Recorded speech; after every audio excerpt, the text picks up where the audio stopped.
Hello YouTubers, hello Christians, hello non-Christians, hello anybody that happens to watch. Today I want to talk about Revelations. And this is definitely my favorite. This is what I've been wanting to talk about for a long time. I hope by the end of this video you are going to have a much better understanding of Revelations, be able to read it and gain the insight that's there. Okay? But we got to talk about a few things first. But I promise I'll get into there. Number one. When you read Revelations, the very first thing that you start to read about is Paul's talking to the different churches, and he says, I like this, I don't like that, you're doing this right, you're doing this wrong, you need improvement here, you're doing great there, okay? And he goes through every single, well, not every single one, but several of the churches, the early churches is writing to. And, or John, whoever it is that's doing this, is writing these. And I think that he is referring to us now as much as he was the churches back then. And let me explain what I mean by that. I think no single sect in Christianity has it correct. I've looked at them all. Every one I can find. At least 40 different sects. Okay? And you look at the Christian, you look at Catholics, Protestants, Lutherans, Mormons, Amish, Seventh-day Adventists, all of them. Okay? I think what he's saying is, all of you, some of you got some things right, some of you got them wrong. Okay? And this is important because it's in Revelations.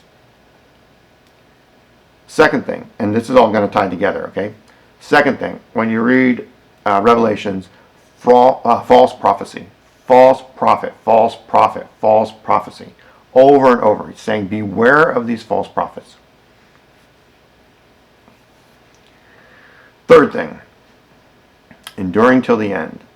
Many, many times, not only in Revelations but other parts of the Bible, he says, endure to the end. But specifically, we're talking about Revelations. And we're going to be talking about tribulation.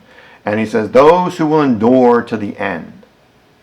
Now, put these three things together, and what am I trying to say? What I'm trying to say is, there's no rapture. Rapture is false prophecy. It's not in the Bible. It's definitely not in Revelations. I read that whole book many, many times. There's nothing in there that talks about anything like a rapture. Yes, there are the 144,000. We will address that separately. Okay? But the bulk Christian church, there's no Revelations. And even the 144,000, it's not anything like a rapture. That's a different, if you read it, it's different. It's not the same thing as what we refer to as a rapture. There is no rapture. And the reason this is very important is because so many of my Christian friends say, oh, I'm not going to get involved. Jesus will rapture me. I'll be out of here. I'm sorry, my friends, that's wrong. There was no concept of rapture until like the 1850s. I don't know who invented it. They got it out of either Timothy or Thessalonians. It's false prophecy. Okay? So think about end times. You're talking about Revelations, false prophecy, enduring to the end, and whatever it says. I can't remember now. Sorry, I've done this a few times today, so I'm getting a little confused. But that's what Revelation is talking about. There is no rapture. And I want people to understand that. Okay, so what else do I want you to know about Revelations? Oh, yes, very important. Okay, Revelations is not in chronological order. If you watch the movie Pulp Fiction, one of my and millions of people's favorites movies, it's a fantastic movie. It is a Christian movie, believe it or not. I know all the language and all the stuff in there is not Christian, but trust me, that message is Christian. I'll do a video someday on it. But anyways, in the movie Pulp Fiction, it's out of order. It goes here, it starts in the middle, and forward, backward, backward, backward, and forward. It goes all over the place, and then you have to put everything together. That's the way Revelations is. When you're reading through Revelations, you have to understand there's stopping points. And you go, oh, wait a minute, this is where it stops. And now he's going back and he's talking about what happened over here, right? And now he's talking about what's happening going to happen in the future, but now we come back to the present, okay? That is one of the most confusing things when you read Revelations is it's not in chronological order. The other thing with Revelations is don't get hung up on the symbolism, okay? The creatures with eyes and wings and all that stuff, okay?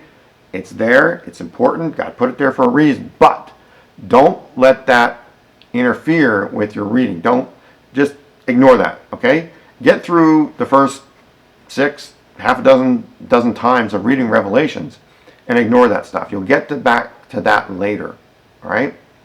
So, when you read Revelations, you find there's no rapture. It's not in chronological order, and don't get bogged down by the symbolism. You'll get that stuff later. Okay? That's fine. Okay, so I think the message I wanted to say is we're going to have to suffer the tribulation, all of us. What is the tribulation? When does it start? Okay, that's end time signs. I'm going to do a different video, or I'm going to do a separate video on that. I guess I'll just call it end time signs. But it's important because we're already there. Like I said in the other video, we're already there. But people just don't recognize it yet because they've made a mistake as to what they're looking for. Okay, so if you like this video, you found it helpful, please subscribe, set the notifications to all because I don't make that many videos. So the ones I do make, you'll probably want to be notified of. Okay, thanks very much for watching. Have a great day. Take care of yourselves.